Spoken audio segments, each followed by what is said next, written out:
ऐसे भी मेरे क्लाइंट्स रहे हैं जिनको हम सिर्फ और सिर्फ बेसिक स्किल सिखाते थे and that client was 32 years old. आजकल रिसर्चेज अब जैसे जैसे इंक्रीज हो रही हैं और आ रही हैं और हमें पता चल रहा है कि अब जो है वो वर्चुअल ऑटिज्म बहुत ज़्यादा है। पेरेंट्स के लिए एक्सेप्टेंस बहुत डिफिकल्ट होती है, लेकिन पेरेंट्स को एक्सेप्ट करना है और अंडरस्टैंड करना है कि मेरा बच्चा जो है वो उसको हेल्प की ज़रूरत है। हमने ये करना होता है। मैं पेरेंट्स को यही कहूँगी अगेन, आपको अपने बच्चे का पता है, उसकी स्किल देखें कि किस स्किल में वो सबसे अच्छा है, उस स्किल को पॉलिश करें और उसके लिए ऐसा प्लेटफॉर्म और ऐसे रास्ते खोलें कि वो ऑटोमेटिकली उसमें एक्सेल करता जाए और आहिस्ता आहिस्ता उसको अपनी सोर्स ऑफ इनकम बनाए। बच्चे का डायग्नोसिस हो गया और आपने बताया कि मुख्तलिफ फॉर्म्स हो सकती हैं, हर एक में मुख्तलिफ सिम्टम्स हो सकते हैं, उसको ट्रीट करना शुरू कर दिया गया, तो कितना वक्त लगता है कि बच्चा बिल्कुल नॉर्मली बिहेव करने लगे?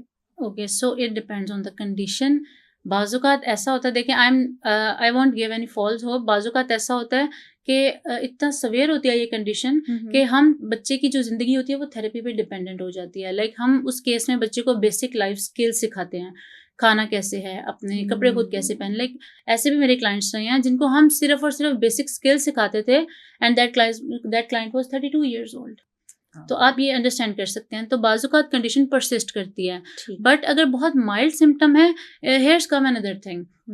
आजकल रिसर्चेज अब जैसे जैसे इंक्रीज हो रही हैं और आ रही हैं और हमें पता चल रहा है कि अब जो है वो वर्चुअल ऑटिज्म बहुत ज़्यादा है। That look like autism but it's not autism. और ये क्या है?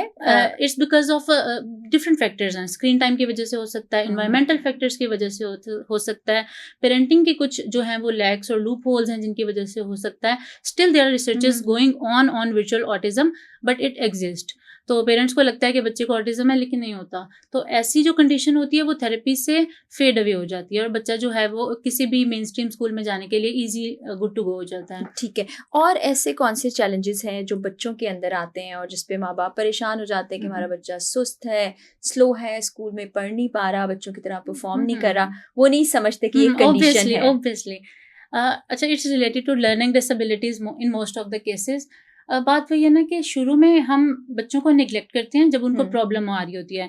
तो मोस्टली माँ यही कह रही होती हैं कि तुम ध्यान नहीं दे रहे हो, तुम फोकस नहीं कर रहे हो, तुम बस टाइम पास कर रहे हो, ध्यान से पढ़ोगे तो आ जाएगा, सभी कर लेते हैं। बट हम हेल्प नहीं कर रहे होते बच्चे को। एक बच्चा है, उसको हमें हेल्प करनी पड़ती है। अगर हम उसको अपना ऑप्टिमल दे रहे हैं, लाइक 100% हेल्प कर रहे हैं और एक बहुत स्ट्रक्चर्ड इन्वायरमेंट में भी आपने उसको हेल्प कर दिया, स्टिल अगर वो नहीं कर पा रहा, then there is some problem जिसको आपको अंडरस्टैंड करने की ज़रूरत है। तो डिस्लेक्सिया हो रहा होता है, डिस्ग्राफिया हो रहा होता है, डिस्कैल्कुलिया और बहुत सारे जो हैं वो लर्निंग डिसेबिलिटी से रिलेटेड। अच्छा, ज़रूरी नहीं है डिस्ग्राफिया है, डिस्लेक्सिया है तो ये एक बच्चा स्लो होगा। सिंपली एक बच्चा स्लो लर्नर भी हो सकता है।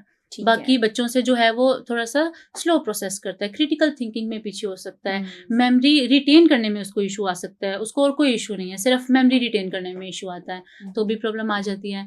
तो बहुत सारी चीज़ें हैं और ये तभी पता चलती हैं जब हम मदर्स के साथ डिस्कस करते हैं and then they get to know this thing कि ये भी एग्जिस्ट करता है। ठीक है। डिस्लेक्सिया क्या होता है, उसकी क्या पहचान है, बच्चे में क्या सिम्टम्स हो सकते हैं? अच्छा, डिस्लेक्सिया जो है ना, इट्स अ लर्निंग डिसेबिलिटी जिसमें बच्चे जो है ना वो लैक करते हैं। सबसे पहले तो अंडरस्टैंडिंग में लैक करते हैं, वो अंडरस्टैंड नहीं कर पाते। रिटन जो राइटिंग की कोई एक लाइन उनको दे देंगे वो रीड नहीं कर पाते प्रॉपरली और वो पहचान नहीं कर पाते। लाइक कन्फ्यूजन होती है बिटवीन लाइक बी और डी वर्ड्स जो कि उनको सिमिलर लग रहे होते हैं। वो हमने एक मूवी तारे ज़मीन में देखा था। एग्जैक्टली ऐसा ही है।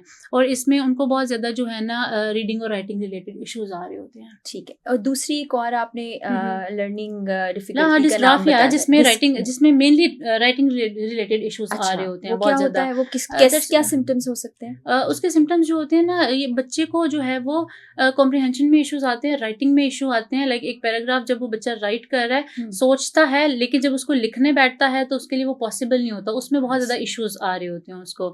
That's the thing.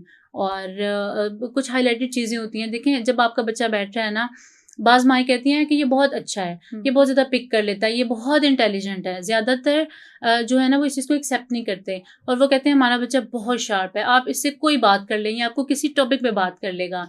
लेकिन वही चीज़ जब उनको लिखने के लिए कहेंगे कि एक पैराग्राफ लिख दो, then he will have the problem in that thing.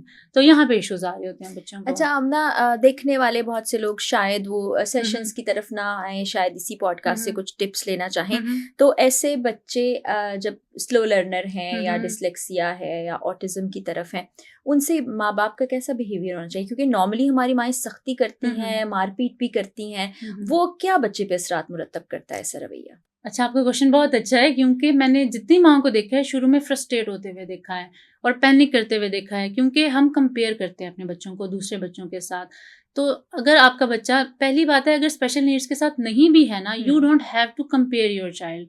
Like एक माँ जो है ना, किसी के बच्चे के साथ तो क्या, आपने अपने ही किसी दूसरे बच्चे के साथ भी कंपेयर नहीं करना।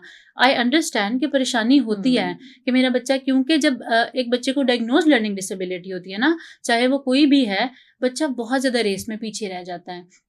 बाज़-औक़ात अपनी एज से यू कैन से दैट कि बाकी बच्चे अगर 7th स्टैंडर्ड में हैं, तो माइट पॉसिबल कि उसका माइंड जो है वो 3rd ग्रेड पे फँसा हुआ हो। इतना लैग भी कर सकता है वो।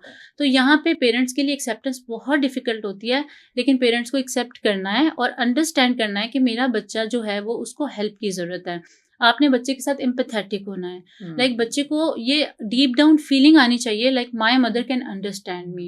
लाइक आपके बच्चे को आपको अल्फाज में बताना ही ना पड़े कि वो स्ट्रगल कर रहा है और उसको छुपाना ना पड़े कुछ। और दूसरी बात है, ऐसे बच्चे ना लो कॉन्फिडेंस में जाते हैं, बिकॉज अगर वो मेन स्ट्रीम स्कूल में जा रहा है, किसी भी स्पेशल नीड SNA के साथ जा रहा है, अगर उसके साथ कोई असिस्टेंस जा भी रही है, तो भी बच्चे जो हैं वो फिर भी लो सेल्फ स्टीम में चले जाते हैं, जब अपने आसपास वालों को ठीक से कॉम्प्रिहेंड करते हुए देखते हैं और अपने इर्द गिर्द सबको बढ़ता हुआ देखते हैं। लाइक अभी right now obviously I am taking online sessions as well ना, जो कि that's not from that platform other than my work.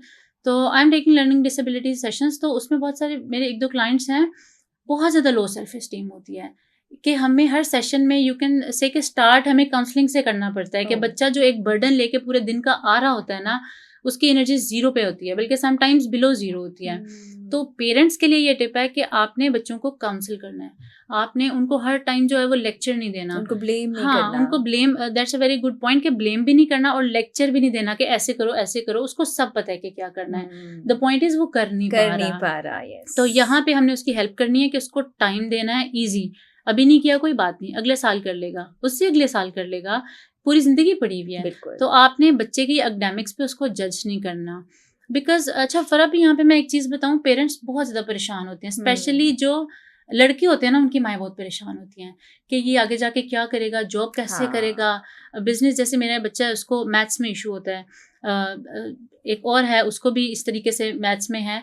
तो अब देखें, जिस भी जॉब में जाना है, इट्स रिलेटेड टू कैलकुलेशन और समथिंग लाइक दैट, तो मदर्स बहुत परेशान होती हैं। तो यहाँ पे मैं उनको ये काउंसिल करती हूँ और मैं आपके प्लेटफॉर्म से सबको बताऊंगी, बहुत सारी फील्ड्स हैं, ऐसा नहीं है कि सिर्फ जो आप करवाना चाह रहे हैं वही है। बच्चे का जिसमें इंटरेस्ट है ना, लाइक अगर एक बच्चा इंग्लिश में बहुत अच्छा है या जस्ट सपोज उर्दू बहुत अच्छी है, आप उसको उसमें जाने दें, उसमें मास्टर्स करने दें। ये तो जनरली भी हमारा बिहेवियर यही होना चाहिए, ऐसा ही है। और लाइक अगर आपका बच्चा, चलें जस्ट सपोज कि किसी सब्जेक्ट में अच्छा नहीं है, कोई स्किल होगी उसमें, आप उस स्किल को पॉलिश करें। हमने ये करना होता है, मैं पेरेंट्स को यही कहूँगी अगेन, आपको अपने बच्चे का पता है, उसकी स्किल देखें कि किस स्किल में वो सबसे अच्छा है, उस स्किल को पॉलिश करें और उसके लिए ऐसा प्लेटफॉर्म और ऐसे रास्ते खोलें कि वो ऑटोमेटिकली उसमें एक्सेल करता जाए और आहिस्ता आहिस्ता उसको अपनी सोर्स ऑफ इनकम बनाए, रादर देन कि आप उसको एक लूप में फंसाए रखें और एट द एंड कुछ भी नहीं होगा।